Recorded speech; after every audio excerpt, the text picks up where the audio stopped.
Mais um modismo da falsa espiritualidade está tomando conta da igreja evangélica brasileira. Mais uma psicologice, mais uma aberração da falsa espiritualidade que produz sensações de experiência com Deus. Mais uma ilusão herética que produz falsa sensação de transcendência fora da Bíblia, totalmente fora da palavra de Deus. Estou falando do culto imersivo, que está presente em muitas denominações evangélicas brasileiras. Seus adeptos se tornam ardorosamente defensores dessa psicologice estúpida. Estúpida porque ela se incorpora na Igreja de Cristo, ela se incorpora na espiritualidade da igreja, deturpa, distorce completamente a ideia de culto, a ideia de adoração, a ideia de contrição, de solitude, a proposta bíblica de comunhão com Deus, de imersão mesmo na verdadeira espiritualidade. Culto imersivo virou moda agora. Culto imersivo agora é a coqueluche do momento. Por que o culto imersivo não é bíblico? Não é bíblico porque ele se baseia primeiramente em estímulos ambientais. Estímulos ambientais. Pouca luz ou quase nenhuma luz. Caminha sonora para enternecer a mente. Esse ambiente sem luz, musicalizado, ele é, na verdade, um ambiente apropriado para a produção da hipnose ambiental. Em alguns casos, o culto imersivo tem a condução de uma voz solene que vai conduzindo a pessoa a uma espécie de catarse. É a hipnose conduzindo a catarse, ao enternecimento. E quando se tem o ambiente hipnótico e mais a voz condutora, então une-se a hipnose ambiental com a hipnose conversacional e aí acontece uma verdadeira pasteurização emocional que é irresistível e a pessoa então tem realmente uma sensação estupenda de que ela está entrando numa dimensão supra-espiritual. E aí tem a sensação de que está tendo uma comunhão, experiência com Deus. É misticismo, né? Pura experiência mística que não é diferente de outras experiências místicas que se tem por aí.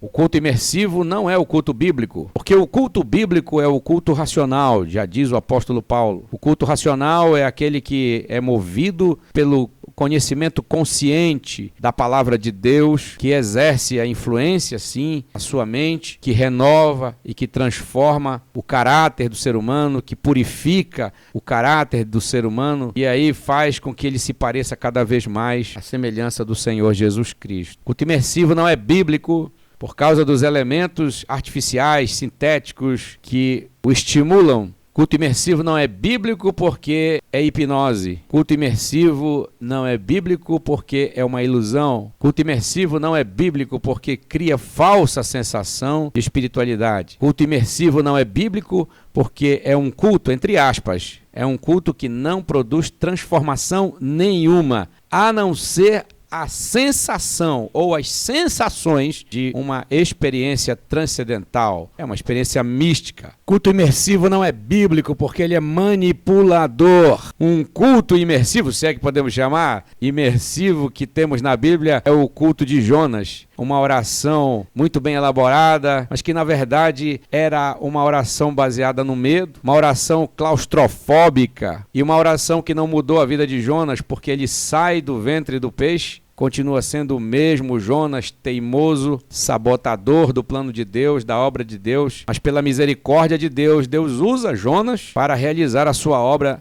na cidade de Nínive, para que o povo fosse salvo de um juízo divino que já estava decretado caso esse povo não se arrependesse. Jonas não foi salvo do ventre do grande peixe por causa da oração que fez, mas sim pela misericórdia de Deus e porque Deus queria realizar o seu plano na cidade de Nínive. Estamos, portanto, diante de mais um modismo semelhante àqueles que em década de 90, início dos anos 2000, encantavam e iludiam as pessoas como a regressão, muito usada em sessões, entre aspas, espirituais, que as pessoas travam em transe, mais uma psicologice, na verdade, se apropriavam de elementos da psicologia para produzir transe nas pessoas para que elas regredissem a tempos passados de suas vidas e assim pudessem purgar os seus pecados e se livrar dos seus traumas. Então, agora nós temos o culto imersivo, a nova moda do momento, que produz então essas falsas sensações de paz, de alívio, de mudança de vida, de transcendência. E na verdade se trata tudo de um engano. Já aviso aos membros das